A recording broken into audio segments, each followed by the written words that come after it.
नमस्कार, मेरा नाम है डॉक्टर पुरु धवन और आज इस वीडियो में हम बात करने वाले हैं वेगन डाइट के बारे में कि क्या vegan diet kidney failure patient के लिए अच्छी रहती है या नहीं रहती।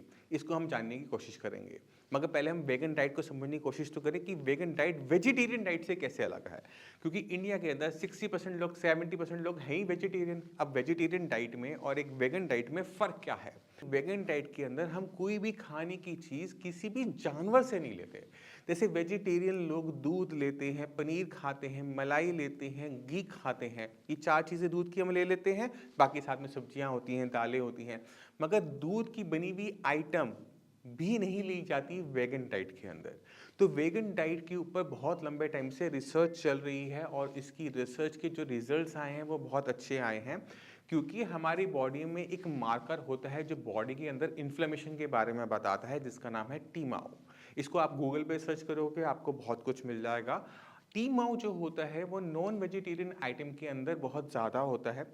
जो लोग नॉन वेजिटेरियन आइटम खाते हैं उनकी उसकी वजह से उनकी बॉडी में टीमाओ की मात्रा ज़्यादा देखने को मिलती है और उसी की वजह से उनकी बॉडी में जगह जगह में इन्फ्लेमेशन होने के चांसेस बढ़ जाते हैं। तो अगर कोई हम दो इंसान लें, एक नॉन वेजिटेरियन डाइट पे रहता है और एक प्योर वेगन डाइट पे रहता है, तो एक बहुत बड़ा डिफरेंस ये देखा गया कि जो प्योर वेगन होते हैं उनकी बॉडी में जो टीमाओ के लेवल्स हैं वो कम हो जाते हैं। अब टीमाओ का किडनी से क्या लेना देना है उसको हम समझने की कोशिश करेंगे। अगर आपकी बॉडी में हम किडनी के अंदर हम जाते हैं, देखते हैं, तो किडनी के अंदर हमें 2 टाइप के डैमेजेस देखने को मिलते हैं। अगर डैमेजेस बीपी शुगर की वजह से होगा तो कुछ हिस्सा ऐसा होगा जो डेड हो चुका है, जिसके रिकवरी के चांसेस ज़ीरो हैं। बट कुछ हिस्सा ऐसा होता है जो इन्फ्लेम्ड होता है, यानी उसमें स्वेलिंग होती है, जिसे हम नेफ्राइटिस भी कहते हैं। अगर किसी भी तरीके से हम इस नेफ्राइटिस वाले पार्ट को ठीक कर लेते हैं तो किडनी हमारी कुछ हद तक फंक्शनल हो जाती है। अगर हमने किडनी के उस पार्ट में से इन्फ्लेमेशन ख़त्म करना है तो हमें 2 तरह की चीज़ें चाहिए होती हैं। पहली है कि हम मेडिसिन से उसको सबसाइड कर दें, दूसरा है कि वो स्वेलिंग दोबारा ना आए। अगर स्वेलिंग हम दोबारा ना आना चाहते हैं तो हमारे पास सबसे अच्छा तरीका ये होता है कि हम खाने को ही मेडिसिन में कन्वर्ट कर लें। तो अगर हम खाने पीने में थोड़ा सा बदलाव कर लेते हैं कि हम जो नॉन वेजिटेरियन थे या ओमनीवोरस थे, वेजिटेरियन थे, उससे हम प्योर वेगन में कन्वर्ट हो जाते हैं, तो हमें सबसे बड़ा बेनिफिट हमारे टीमाओ लेवल्स में देखने को मिलता है कि बॉडी के अंदर इन्फ्लेमेशन पैदा होने के चांसेस कम हो जाते हैं।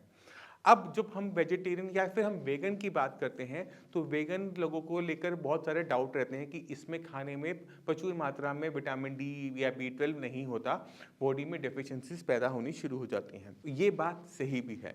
अगर हम प्योर वेगन खाने पे जाते हैं तो हमें सबसे बड़ी चीज़ हमें देखने को क्या मिलती है कि उन लोगों के अंदर जो प्योर वेगन होते हैं विटामिन डी और बी 12 की डेफिशिएंसी देखने को मिल रही है। मगर हमने करना क्या है, हमने उस चीज़ का ध्यान रखना है। अगर हम प्योर वेगन डाइट पे जा रहे हैं जहाँ पे हमने दूध, मलाई, मक्खन, घी भी बंद कर दिया है, वहाँ पर हमें कुछ और पौष्टिक वाली चीज़ों को बढ़ाना पड़ता है। जैसे अगर हम उन पेशेंट के अंदर हम अगर दालों की मात्रा को बढ़ा दें तो हमें उसमें बेनिफिट देखने को मिलता है। दूध की जगह अगर हम सोया दूध दे दें तो हमें उसका बेनिफिट देखने को मिलता है कि हमारी जो दूध की रिक्वायरमेंट है, कैल्शियम की रिक्वायरमेंट है, वो सारी की सारी पूरी होनी शुरू हो जाती है। आप दूध को, गाय के दूध को आप सोए के दूध से कंपेयर कर सकते हो, इतनी दोनों में ताकत होती है। तो आपको बस अपने खाने पीने की आइटमों को बदलना होता है। जैसे आपने पनीर खाना है तो पनीर की जगह आपने टोफू ले लिया, दूध की जगह आपने सोया मिल्क ले लिया। तो वेगन डाइट हमें करने से हमें बेनिफिट देखने को मिलता है कि पेशेंट की टीमाओ लेवल्स में फ़र्क आ गया। और ये छोटी छोटी जो चेंजेस हम अपनी डाइट में या फिर अपने रहने के तरीकों में हम करते हैं, उससे लॉन्ग टर्म के अंदर हमारी हेल्थ पे बहुत बड़ा इम्पैक्ट पड़ता है। मैं उम्मीद करता हूँ कि आप वेगन डाइट को फॉलो करेंगे और वेगन डाइट को फॉलो करने से आप अपनी जो किडनी की कंडीशन है उसे काफ़ी हद तक स्टेबल कर देंगे। अब ये वेगन डाइट क्या होती है, कैसी होती है, इनमें किन चीज़ों का ध्यान रखा जाता है, इसको हम आगे किसी वीडियो में ज़रूर डिस्कस करेंगे। तब तक के लिए मैं आपसे अभी से चलने की आज्ञा चाहूँगा। मिलते हैं अगली वीडियो में। नमस्कार।